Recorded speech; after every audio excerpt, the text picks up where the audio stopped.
In this video, I'm going to show you how to use your phone and its camera feature in order to identify those random car parts that you have laying around your house. If you have any classic Chevy or GM parts that you're like, oh man, if only I knew what they were, I could sell them and turn them into cash, this video is for you. If you've been at a swap meet, you've been roaming around and thinking, oh man, I'm not quite sure what that is, but now you can find out how, this video is for you. If you have parts that you wanted to take to a swap meet and you're wanting to sell, and rather than a generic fits GM car, you can actually tell people what it is, this video is also for you. My name is James Howell, and my father, Danny Howell, owns Southeast Chevy Parts. We've been in business for over 50 years, helping Chevy enthusiasts like yourself restore their classic Chevy Dream Car. And since we are in the parts business, I thought this would be a perfect video for you, showing you how to identify those classic Chevy parts with the click of a button, using the picture feature, not even having to use any text or writing at all. So I'm going to go ahead and I'm going to flip the screen because I've got some parts here that we're going to use to identify. So down here I've got a list of parts, or a group of parts that these have been hard to find, and so we actually started reproducing all of these parts right here. Now I'm cheating because I do know what the parts are, but I want to show you again how easy it is without knowing what they are, just using images, just using the picture feature, how to search for these items. Now what you're going to want to do is you're going to want to go ahead and download the app. Again, whether it's Android or iPhone, you want to go to the App Store or Google Play and you want to download Google Lens. The Google Lens. You'll have the Google app, and in this case you'll see here I've got the Google app right here. I'm going to go ahead and open it up, and you notice in the search bar it's got a little tiny microphone, and right next to it is a camera icon. That's what we're selecting, and that is the Google Lens feature. In order to really use the Google Lens feature, you want to take pictures of items that have unique features, unique forms. If it's just a straight molding, that's not going to really work. You want to have items that have real distinct figures or colors that'll help distinguish it, because again, we're taking pictures and it's going to use that in order to identify it. So let's take a look at this piece here. So this is actually a 1965 parklight housing. Now, I take a picture. Sometimes it'll go large and you're gonna have to tell it, hey, I actually want you to shrink it down. Oh, look at that. I just, with one shrink right there, I didn't even do the other side yet. Notice it's already showing me parklight housings, and within the third item, look at that, number 3 pops up. Boom, sure enough, that's exactly what it is. You would take a look at the picture, you take a look at your item, you say, ah, that's exactly what it is. You could even open this up and probably they would have additional images that you could take a look at, but in this case, I can see this is a 1965 Chevrolet Impala. So that was literally one click and I was able to find out what that item was. Now let me go ahead and go back, and I'm going to go to our next one. So there we identified our 65 parklight housing. And oh yes, by the way, if there are any items here that you're like, oh man, I really would like, I will go ahead and put a link in the description below to where you can actually order any of these parts here that you see here. Plus, you know, we've got thousands upon thousands of others. So let's take a look at this one. All right, again, I'm gonna look at the unique feature, which is probably that. I'll take a picture of it. Let's see what happens. Oh, good. So it identifies just that piece there. Now I'm going to scroll down and take a look and see. You can see that there's quite a few different items that look similar to it. I don't see anything that's coming up yet. Not a problem.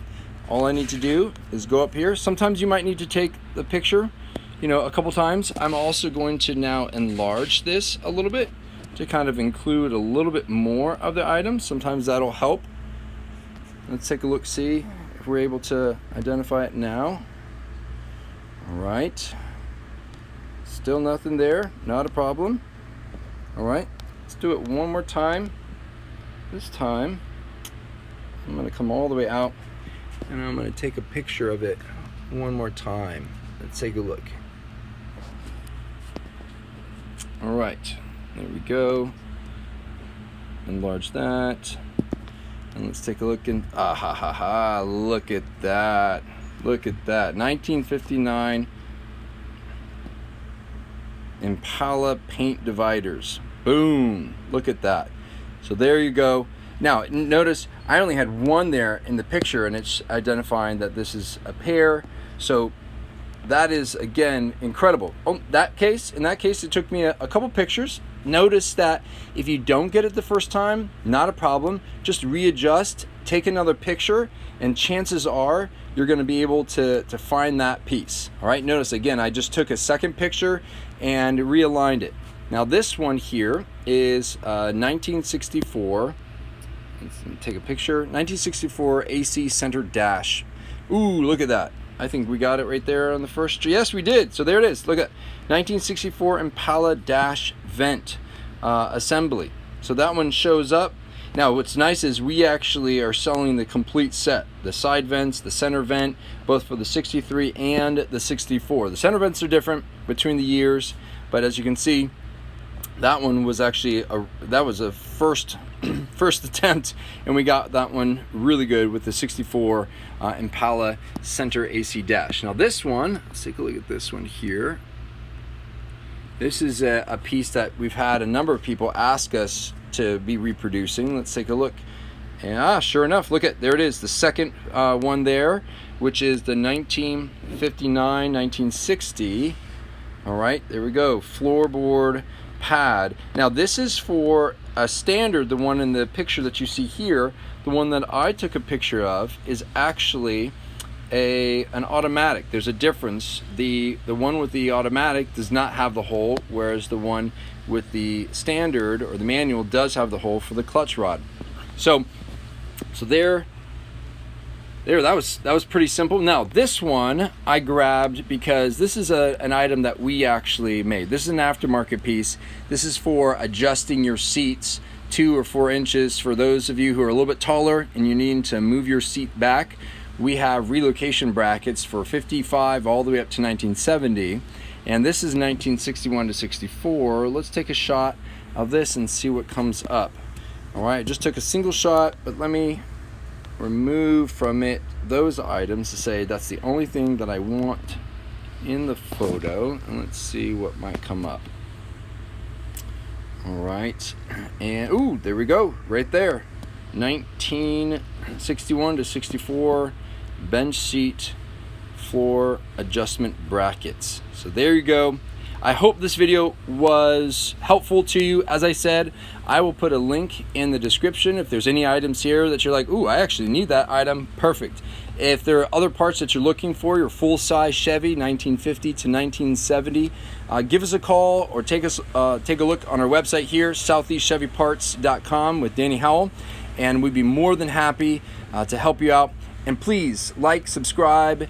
I'll be sending out other videos like this on little tiny hacks on identifying parts. There's one video that we've got on how to use a website called Parts GM Wiki, or GM Parts Wiki, excuse me, for using the GM number to identify it with looking up, using the literature that is online. An incredible resource, especially if you have any casting numbers and needing to identify what those parts are.